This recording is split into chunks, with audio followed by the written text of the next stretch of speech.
नमस्कार दोस्तों, स्वागत है आपका फिल्म विद हिमांशु में। जैसा कि आप जान रहे हैं हमारी पी वाई क्यू सीरीज चल रही है। तो आज हम पॉलिटी पी वाई क्यू 2017 के डिस्कस करेंगे प्रश्न। तो चलिए शुरू करते हैं। हमारा पहला प्रश्न है कि भारत की संसद के संदर्भ में निम्नलिखित कथनों पर विचार कीजिए।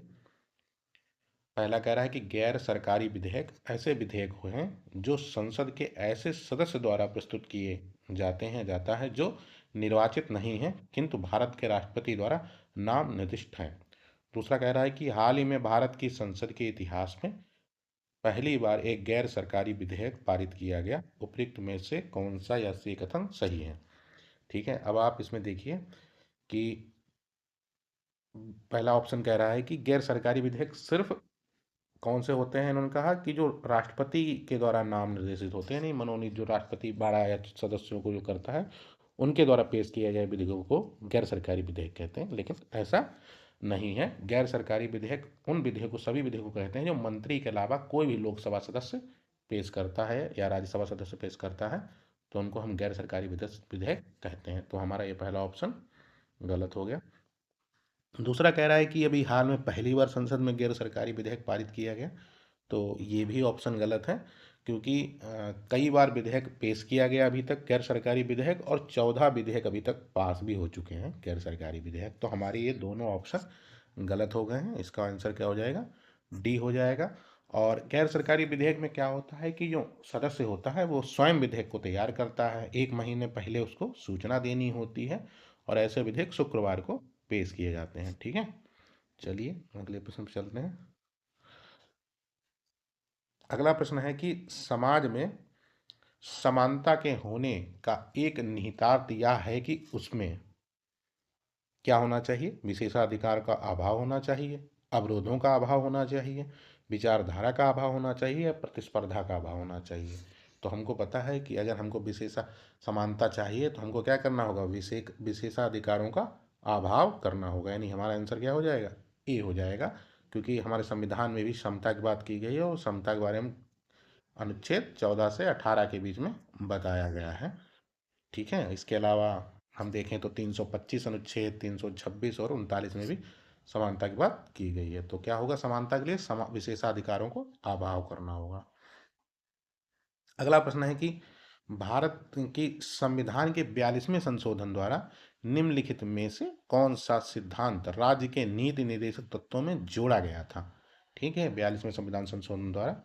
तो कि पहला ऑप्शन है कि पुरुषों और स्त्री दोनों को समान कार्य के लिए समान वेतन, और दूसरा कह रहा है कि उद्योगों के प्रबंधन में कामगारों की सहभागिता, तीसरा कह रहा है काम, शिक्षा और सार्वजनिक सहायता पाने का अधिकार, और चौथा श्रमिकों के लिए निर्वाह योग्य वेतन एवं काम की मानवीय दशाएं सुरक्षित करना। तो इसका आंसर सीधा सीधा क्या है? बी है, क्योंकि 42वें संविधान संशोधन 1976 में 4 नए जोड़े गए थे। उनमें एक था कि 39A के तहत समान न्याय और निःशुल्क विधिक सहायता, दूसरा था उद्योगों के प्रबंधन एवं कामगारों के लिए, तो ये किस में था? ये 43A में था। एक और जोड़ा गया था पर्यावरण का संरक्षण तथा संवर्धन, वो 48A के तहत था। और चौथा जोड़ा गया था बच्चों के स्वास्थ्य विकास के अवसरों को सुरक्षित करना, तो वो 39 के तहत था। ठीक है, तो 42वें संविधान संशोधन के तहत नीति निर्देशक तत्व नए जोड़े गए थे। तो इसका आंसर क्या हो गया? इसका आंसर बी हो गया। चलते हैं आगे। अगला प्रश्न है कि निम्नलिखित कथनों में से कौन सा एक सही है? ठीक है, तो पहला कह रहा है कि अधिकार नागरिकों के विरुद्ध राज्य के दावे हैं। अधिकार नागरिकों के विरुद्ध राज्य के दावे हैं, तो गलत बोल रहा है। अगला कह रहा है अधिकार वे विशेषाधिकार हैं जो किसी राज्य के संविधान में समाविष्ट हैं। ठीक है, ऐसा भी नहीं है।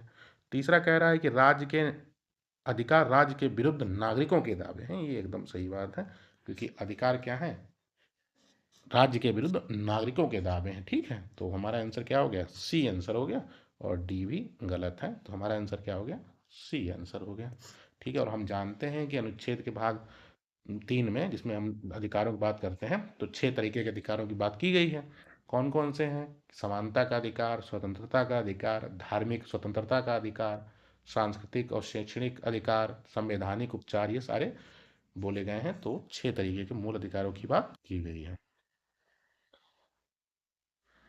अगला प्रश्न है कि स्थानीय स्वशासन की सर्वोत्तम व्याख्या यह की जा सकती है कि यह एक प्रयोग है संघवाद का, लोकतांत्रिक विकेंद्रीकरण का, प्रशासनिक प्रत्यायोजनों का, या प्रत्यक्ष लोकतंत्र का। अब देखिए कह रहा है स्थानीय स्वशासन की सर्वोत्तम व्याख्या हम क्या करेंगे, तो हम कहेंगे ना स्थानीय स्वशासन क्या करता है, सबको पावर देता है, यानी लोकतांत्रिक शक्तियों क्या करता है, विकेंद्रीकरण करता है ना।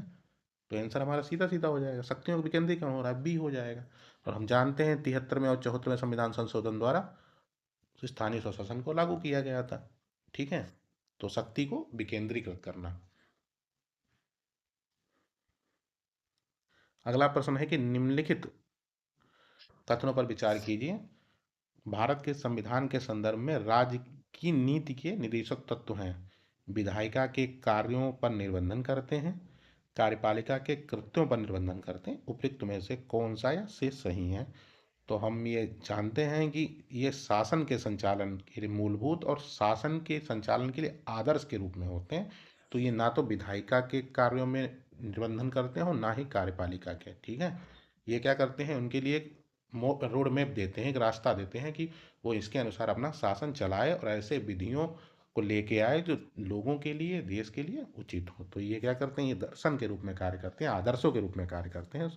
तो आंसर हमारा क्या हो जाएगा, हमारा आंसर हो जाएगा डी।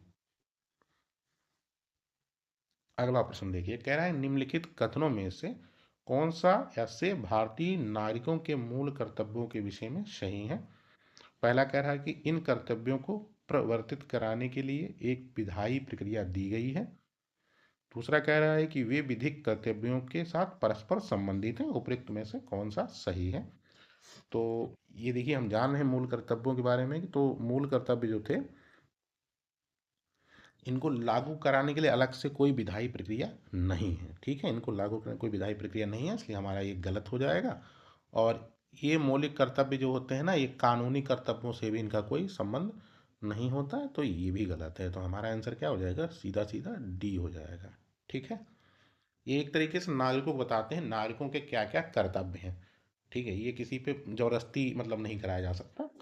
तो आंसर इसका क्या हो गया, डी हो गया।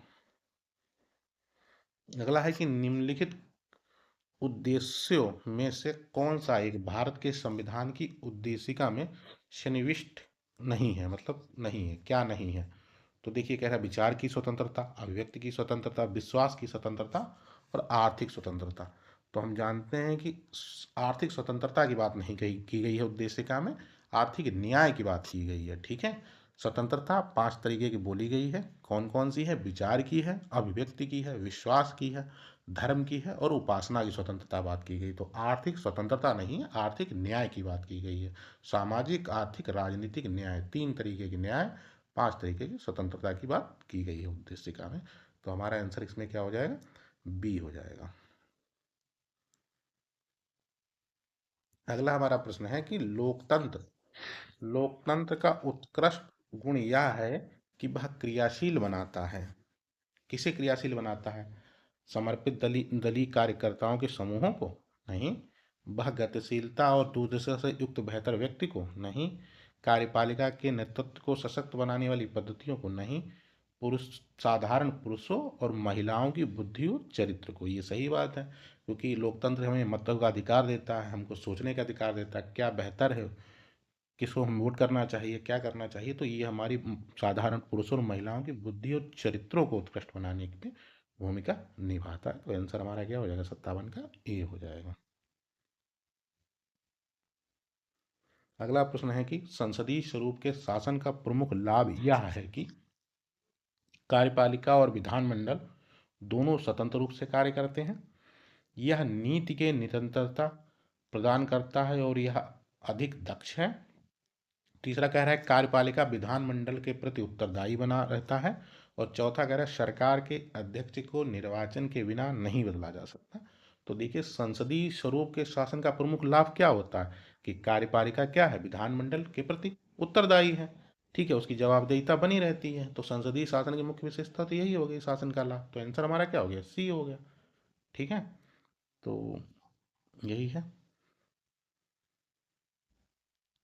अगला प्रश्न है कि भारत के संदर्भ में निम्नलिखित में से कौन सा अधिकार और कर्तव्यों के बीच सही संबंध है।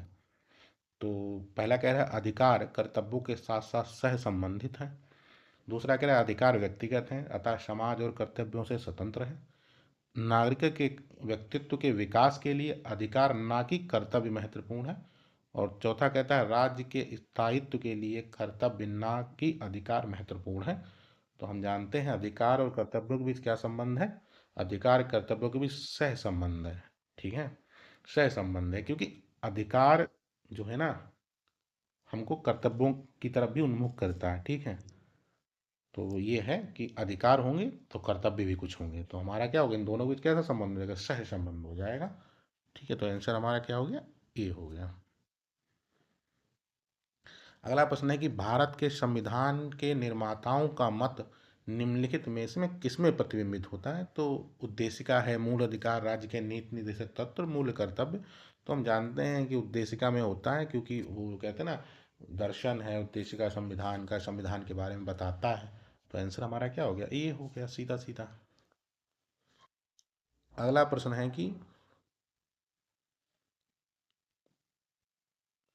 अगला प्रश्न है कि भारत की संसद किसके या किनके द्वारा मंत्रिपरिषद के कृत्यों पर नियंत्रण रखती है। तो स्थगन प्रस्ताव है, प्रश्नकाल है, अनुपूरक प्रश्न है।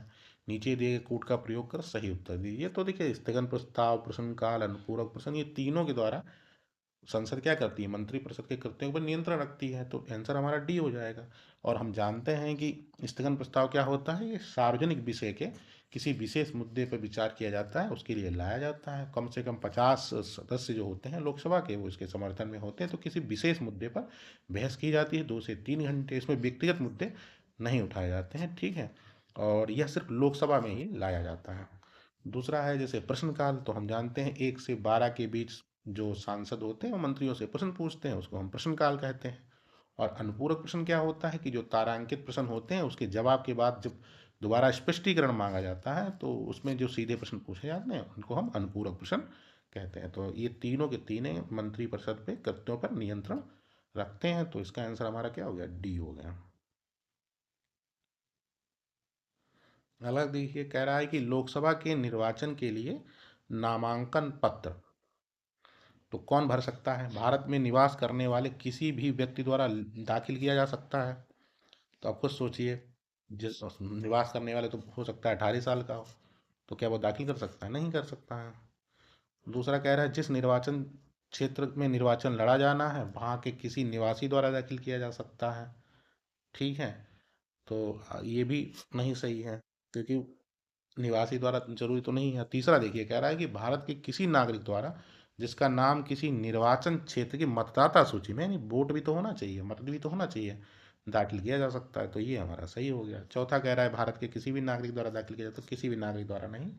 तो आंसर हमारा क्या हो गया कि भारत के किसी नागरिक द्वारा जिसका नाम किसी निर्वाचन क्षेत्र की मतदाता सूची में होना चाहिए, उसे मत देने का अधिकार हो भी तो तभी तो वो मत मतलब प्रधान मतलब चुनाव लड़ सकता है। तो हमारा आंसर क्या हो जाएगा, हमारा आंसर सी हो जाएगा।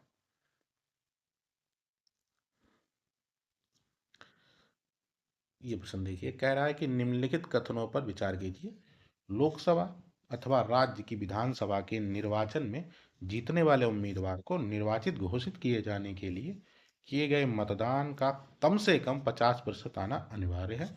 दूसरा विकल्प कह रहा है कि भारत के संविधान में अधिकथित उपबंधों के अनुसार लोकसभा में अध्यक्ष का पद बहुमत वाले दल को जाता है तथा उपाध्यक्ष का पद पक्ष को जाता है। कौन सा कथन सही है। तो पहला कह रहा है ना कि हमको लगभग 50% लाना होगा, तो ऐसा हमारे यहाँ नहीं है। हमारे यहाँ क्या है, first pass the post system है। जनप्रतिनिधि अधिनियम 1951 के तहत जो सबसे ज़्यादा मत लेके आएगा वो विजयी घोषित हो जाएगा।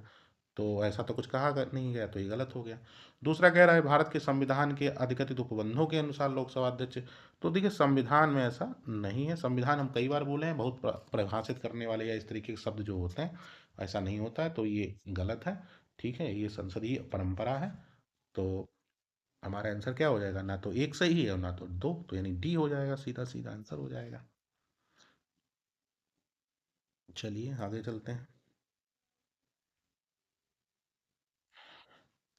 कह रहा है कि भारत में मताधिकार और निर्वाचित होने का अधिकार, कौन सा अधिकार है? मूल अधिकार है, नैसर्गिक अधिकार है, संवैधानिक अधिकार या विधिक अधिकार है? तो हम जानते हैं कि भारत में मताधिकार और निर्वाचन का अधिकार एक संवैधानिक अधिकार है, ठीक है। और अनुच्छेद 326 में इसका वर्णन भी मिलता है। अब ये सवाल देखिए, कह रहा है कि निम्नलिखित कथनों पर विचार कीजिए। भारत का निर्वाचन आयोग 5 सदस्यीय निकाय है। दूसरा कह रहा है संघ का गृह मंत्रालय आम चुनाव या उपचुनावों के चुनाव कार्यक्रम तय करता है। और तीसरा कहता है निर्वाचन आयोग मान्यता प्राप्त राजनीतिक दलों के विभाजन या विलय से संबंधित विवाद निपटाता है। अब पहला देखिए, आप पहले दूसरा देखिए, कह रहा है संघ का गृह मंत्रालय आम चुनाव और उपचुनावों दोनों के लिए चुनाव का कार्यक्रम तय करता है। अब आप खुद सोचिए, ये काम अगर गृह मंत्रालय करेगा तो फिर निर्वाचन आयोग की क्या जरूरत है? तो दूसरा गलत हो जाएगा। तो जैसे दूसरा गलत होगा तो हमारा आंसर तो सीधे आ गया बी, डी, यानी 3 हो गया। पहला देखने की जरूरत ही नहीं है। और खुद सोचिए कि 5 सदस्यीय नहीं है, 3 सदस्यीय निकाय होता है। और एक चीज़ और ध्यान रखिएगा, जब यूपीएससी नंबर देता है ना, तो थोड़ा उस पर 1 मिनट रुकिए और सोचिएगा जरूर क्या ये सही है। और देखिए 5 दिया हुआ है, तो ये 3 सदस्यीय निकाय होता है। तो हमारा आंसर क्या हो गया? डी हो गया। अगला सवाल है कि भारत में न्यायिक पुनरीक्षण का अर्थ है विधियों और कार्यपालिका आदेशों की संवैधानिकता के विषय में प्रख्यापन करने का न्यायपालिका अधिकार, विधानमंडलों द्वारा निर्मित विधियों के प्रज्ञान को प्रसंगत करने का न्यायपालिका का अधिकार। तीसरा कह रहा है न्यायपालिका का सभी विधायी अधिनियमों के राष्ट्रपति द्वारा उन पर सहमति प्रदान किए जाने के पूर्व पुनरीक्षण का अधिकार। और चौथा कह रहा है न्यायपालिका का समान एवं विभिन्न वादों में पूर्व में दिए गए स्वयं के निर्णयों का पुनरीक्षण। तो आप जानते ही हैं कि विधियों और कार्यपालिकीय आदेशों की संवैधानिकता के विषय में प्रख्यापन करने का न्यायपालिका का अधिकार है, ठीक है। वो सबकी जांच कर सकता है, ठीक है, कि कहीं कोई जो है वो संविधान की मूल ढांचे को मतलब वो ना कर रहा हो, प्रभावित ना कर रहा हो। तो ये हमारा आंसर इस तरीके से क्या हो जाएगा? ए हो जाएगा सीधा सीधा।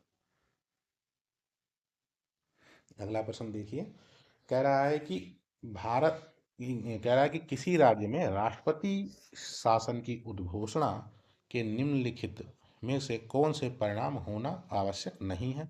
नीचे दिए कोड का प्रयोग कर उत्तर दीजिए। तो कह रहा है कि कौन सा परिणाम होने की आवश्यकता नहीं है? तो राज्य का विधानसभा का विघटन किया जाना, राज्य की मंत्रिपरिषद का हटाया जाना। तीसरा कह रहा है स्थानीय निकायों का विघटन किया जाना। अगर आप तीसरा ही देखें ना कि राज्य की बात कर रहा है राष्ट्रपति शासन, तो स्थानीय निकायों से क्या मतलब है? अगर इसको ही हटा देना 3 को, तब भी हम अपने उत्तर तक पहुंच जाएंगे। हमारा उत्तर हो जाएगा, यानी एक सेकेंड, नहीं नहीं है, नहीं है, ठीक है। एक सेकेंड, एक सेकेंड, एक सेकेंड, कि 3 किसमें, अच्छा इसमें नहीं पूछ रहा है ना। एक सेकंड, ये कह रहा है कि किसी राज्य में राष्ट्रपति शासन की उद्घोषणा के निम्नलिखित में से कौन से परिणाम का होना आवश्यक नहीं है? राज्य विधानसभा का विघटन, राज्य के मंत्रिपरिषद का हटाया जाना और स्थानीय निकायों का विघटन।